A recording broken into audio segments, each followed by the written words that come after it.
नमस्कार, आप देख रहे हैं पंजाब केसरी और मैं हूं आपके साथ सुरभि। पंजाब केसरी के इस स्पेशल सेगमेंट स्टेट मिरर में हम बात करेंगे दिन भर की उन तमाम खबरों की जिनका सीधा सरोकार है आपसे। राहुल गांधी की भारत जोड़ो यात्रा के विरोध में गुर्जर समाज का विरोध सचिन पायलट के लिए मुसीबत बन रहा है। अशोक गहलोत गुट इसे पायलट का राहुल गांधी के विरोध के रूप में प्रचारित कर रहा है। सवाल उठ रहे हैं कि कहीं यह उनके खिलाफ जानबूझकर साजिश तो नहीं हो रही। गुर्जर समाज ने चेतावनी दी थी। इस चेतावनी से कांग्रेस में दो फाड़ हो गए हैं। इसका कारण ये है कि सचिन पायलट भी गुर्जर समाज से हैं। गुर्जर समाज की ओर से ही राहुल गांधी की यात्रा का विरोध किया जा रहा है।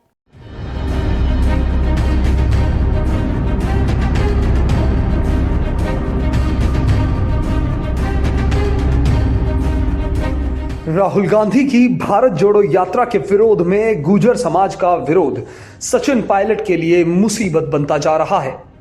अशोक गहलोत गुट इसे पायलट का राहुल गांधी के विरोध के रूप में प्रचारित कर रहे हैं। अब सवाल ये उठ रहा है कि कहीं ये उनके खिलाफ जानबूझकर साजिश तो नहीं हो रही। आपको बता दें, कुछ समय पहले गुर्जर समाज ने चेतावनी दी थी। इस चेतावनी से कांग्रेस में दो फाड़ हो गए हैं। इसका कारण यह है कि सचिन पायलट भी गुर्जर समाज से हैं। गुर्जर समाज की ओर से राहुल गांधी की यात्रा का विरोध लगातार किया जा रहा है। अब सवाल यह उठ रहा है कि कहीं भारत जोड़ो यात्रा के बहाने सचिन पायलट का मुख्यमंत्री बनाने की मांग चिंगारी की तरह उठ रही है।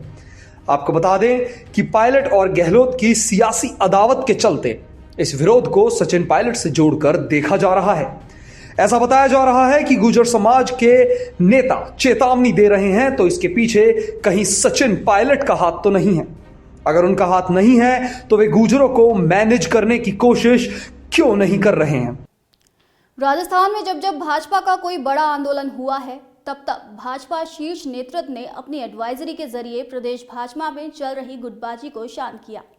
हाल ही में राजस्थान कांग्रेस सरकार के 4 साल पूरे होने जा रहे हैं, जिसके विपरीत भाजपा 29 नवंबर से जन आक्रोश यात्रा शुरू करने जा रही है, जिसकी तैयारी प्रदेश भाजपा ने पूरी कर ली है। आला कमान के हाथ प्रदेश बीजेपी की कमान।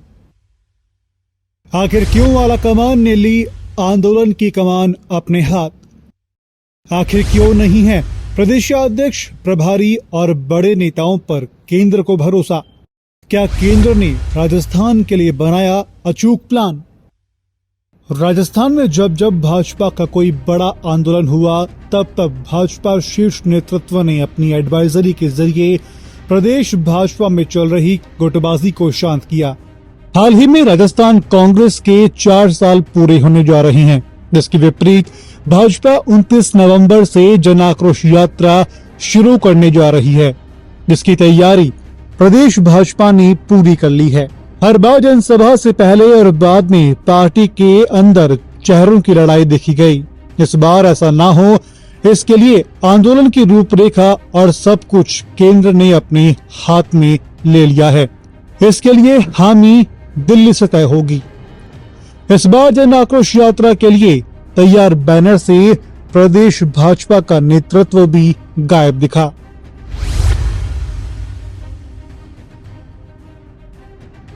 जारी किए गए बैनर के जरिए भाजपा के केंद्रीय संगठन ने राजस्थान भाजपा संगठन नेताओं, कार्यकर्ताओं और जनता को संदेश दिया है कि चुनावों के लिए भाजपा को प्रदेश संगठन नहीं, कमल और पीएम मोदी का चेहरा ही काफी है। स्थानीय चेहरे ज्यादा मायने नहीं रखते।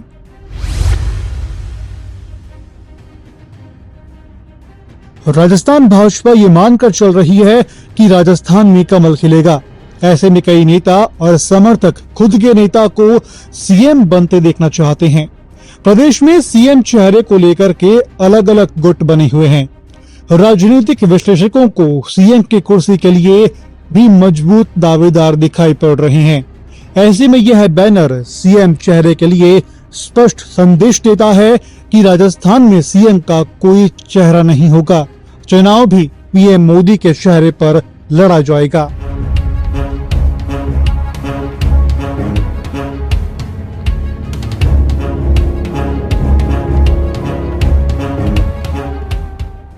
जारी किए गए बैनर में यह साफ दिख रहा है कि केंद्र की भाजपा सख्त मूड में है।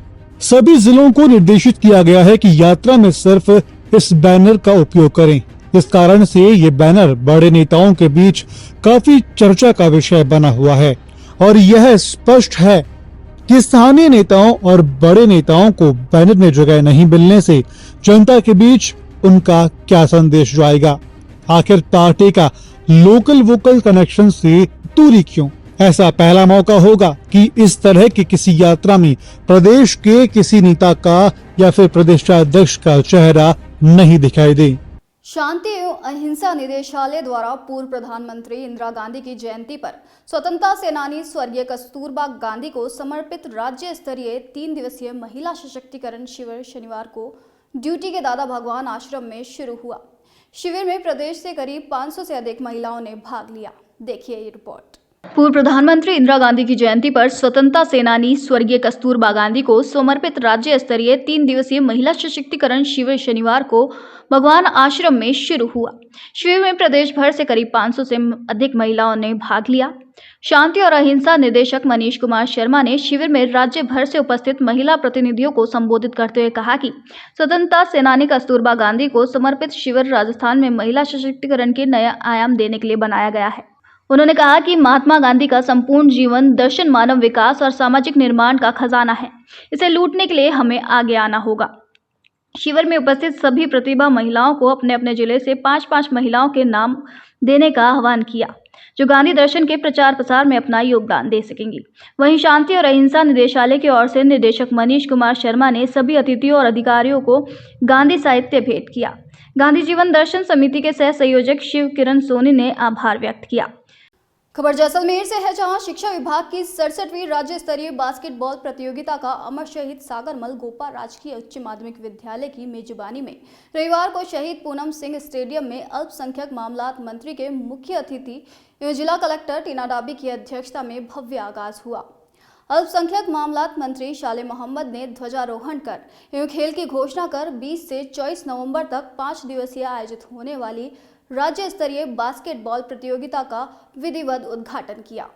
जैसलमेर में शिक्षा विभाग की 66वीं राज्य स्तरीय बास्केटबॉल प्रतियोगिता में अल्पसंख्यक मामलात मंत्री के मुख्य आतिथ्य एवं जिला कलेक्टर टीना डाबी की अध्यक्षता में भव्य आगाज हुआ। अल्पसंख्यक मामलात मंत्री शाले मोहम्मद ने ध्वजारोहण कर खेल की घोषणा कर 20 से 24 नवंबर तक 5 दिवसीय आयोजित होने वाली राज्य स्तरीय बास्केटबॉल प्रतियोगिता का विधिवत उद्घाटन किया। खिलाड़ियों द्वारा अतिथि को मार्च पास्ट करते हुए सलामी दी गई। कैबिनेट मंत्री शाले मोहम्मद ने खिलाड़ियों से कहा कि वे अपने खेल को जीवन का अमूल्य हिस्सा बनाकर खेल जगत में अच्छा प्रदर्शन करके स्वर्ण पदकों को हासिल करें। चित्तौड़गढ़ के बेगू थाना इलाके में करीब 13 साल पहले दिन दहाड़े 2 लोगों की निर्मम हत्या कर शव को काटने की सनसनीखेज मामले में आज कोटा की अदालत ने अपना ऐतिहासिक फैसला सुना दिया है। कोर्ट ने हत्याकांड में शामिल 5 आरोपियों को शेष प्राकृतिक कालीन आजीवन कारावास की सजा सुनाई है। देखिए ये रिपोर्ट। 13 साल पहले दिन दहाड़े 2 लोगों की निर्मम हत्या कर शव को काटने की सनसनीखेज मामले में आज कोटा की अदालत ने अपना ऐतिहासिक फैसला सुना दिया है। कोर्ट ने हत्याकांड में शामिल 5 आरोपियों को शेष प्राकृतिकालीन आजीवन कारावास की सजा सुनाई। आरोपियों में एक महिला भी शामिल है। वहीं एक आरोपी कोर्ट में उपस्थित नहीं होने पर उसे फरार घोषित कर उसका गिरफ्तार वारंट निकाल दिया है। इस हत्याकांड में शामिल कुख्यात गैंगस्टर भानु प्रताप और एक अन्य आरोपी राजेश कमांडो की पहले मौत हो चुकी है। अधिवक्ता अख्तर खान ने बताया कि साल 2009 में मृतक जितेंद्र के भाई सूरज ने बेगू थाने में शिकायत दी थी। बेगू थाने में हत्या का मामला दर्ज हुआ था। बेगू कोर्ट में सुनवाई के दौरान गवाहों को जान का खतरा था। साल 2016 में राजस्थान हाई कोर्ट के आदेश पर कोटा की अदालत में शुरू हुआ। बताया जा रहा है कि बदमाश किशन और महिला शाहिना अपने साथियों के साथ ब्रजराज सिंह उर्फ बल्लू और जीतू को अपने साथ घुमाने के लिए चित्तौड़ की तरफ ले गए थे, जहां पर पहले से घात लगाकर बैठे अन्य बदमाशों ने शाहिना और किशन के साथ मिलकर ब्रजराज सिंह और जीतू को गोली मारकर हत्या कर दी थी। इस बुलेटिन में फिलहाल इतना ही। राजस्थान से जुड़ी तमाम दिलचस्प खबरों के लिए हमारे फेसबुक और यूट्यूब प्लेटफॉर्म को सब्सक्राइब करना ना भूलें और आप हमें कमेंट सेक्शन में फीडबैक भी दे सकते हैं। देखते रहिए पंजाब केसरी।